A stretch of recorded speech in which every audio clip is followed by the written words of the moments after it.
نحمدہ و نصلی علی رسولہ الکریم۔ عزیزان محترم، میں Muhammad Aslam Dode, chairman liberal party Pakistan, آپ سے مخاطب ہوں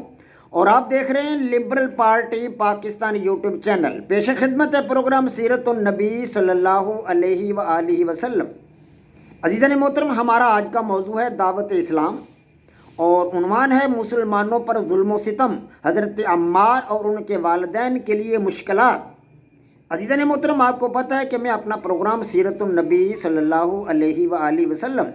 کافی عرصہ سے آپ حضرات کے سامنے پیش کر رہا ہوں۔ اس کا بنیادی مقصد و مطلب یہ ہے کہ میں آپ صلی اللہ علیہ وآلہ وسلم کی سیرت پاک کے ان گوشوں کو واہ کر کے آپ حضرات کے سامنے رکھوں جو آج تک میری اور آپ کی نگاہوں سے اوجھل رہے،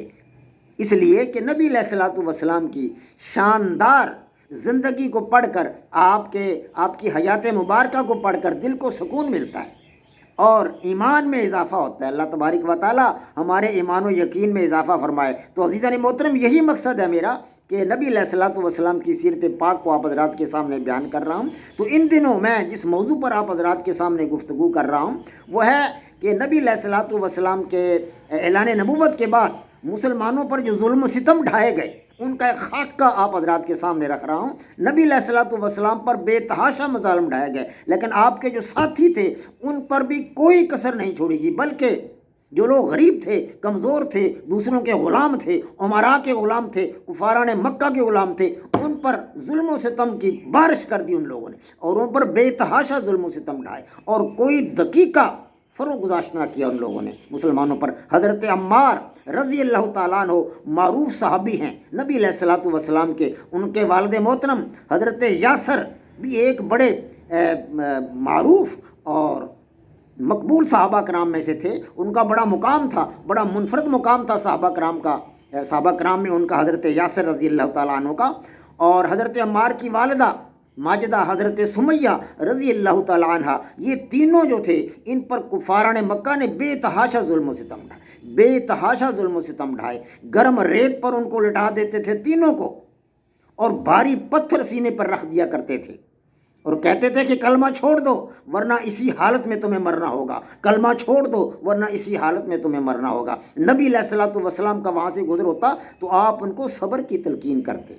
صبر کی تلقین کرتے۔ صحابہ کرام رضوان اللہ اجمعین نے تکالیف برداشت کی، اپنی جوانیاں گنوا دی، اپنی عمر کا قیمتی حصہ اسلام کے فروغ کے لیے گزار دیا، تکلیفیں برداشت کی، مصیبتیں برداشت کی، لیکن کلمہ لا الہ الا اللہ محمد رسول اللہ پڑھنے سے رکے نہیں۔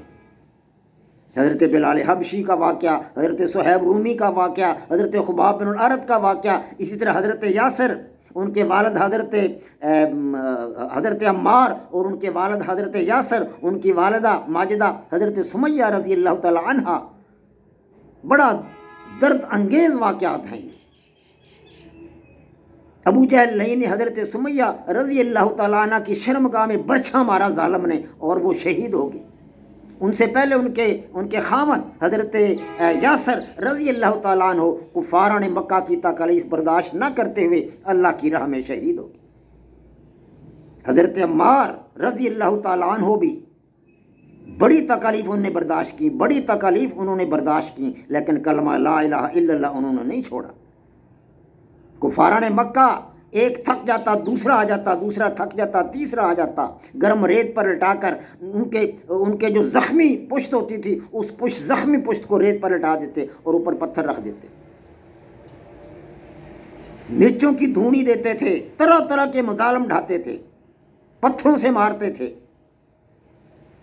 کوڑے برساتے تھے جسم پر اور اس زخمی جسم کو گرم ریت پر لٹا دیتے تھے۔ حضرت یاسر رضی اللہ تعالیٰ عنہ نے اللہ تبارک و تعالیٰ کے حبیب حضرت محمد مصطفیٰ صلی اللہ علیہ وسلم کے ساتھ انہیں بے پناہ محبت تھی اور بڑے جوش کے ساتھ اور بڑے جذبے کے ساتھ جنگ میں شریک ہوا کرتے تھے۔ ایک جنگ کے موقع پر فرمانے لگے کہ آج اپنے ساتھیوں سے ملیں گے، محمد عربی صلی اللہ علیہ وسلم سے جا کر گلے ملیں گے، اپنے دوستوں سے ملاقات ہوگی۔ اس جوش کے اندر، اس جذبے کے اندر باتیں کر رہے تھے کہ پیاس لگی، پانی مانگا تو کسی نے پانی کی بجائے دودھ دیا، تو فرمانے لگے سبحان اللہ سبحان اللہ، میرے پیارے حبیب حضرت محمد مصطفیٰ صلی اللہ علیہ وسلم نے فرمایا تھا کہ اے عمار، تو اپنی زندگی میں جو آخری چیز پیے گا وہ دودھ ہوگا۔ آج میرے پیارے نبی کا کہنا پورا ہو چکا، نبی علیہ الصلوۃ والسلام کی حدیث پوری ہو چکی، آپ کا کہا پورا ہو چکا، آپ کی پیشین گوئی مکمل ہو چکی۔ بس جذبے کے ساتھ جنگ میں شریک ہوئے، بڑی شان کے ساتھ آگے بڑھے اور بڑی آن بان کے ساتھ آگے بڑھے اور جذبے کے ساتھ لڑے اور شہید ہو گئے، اور محمد عربی صلی اللہ علیہ وآلہ وسلم کے پاس جا کر دم لیا۔ یہ تھا صحابہ کرام کا ایمان، اور ان کو کفاران مکہ جو تکالیف دے رہے تھے اس کا ایک بریف سا خاکہ جو میں نے آپ حضرات کے سامنے پیش کیا ہے۔ لیکن ابھی یہ سلسلہ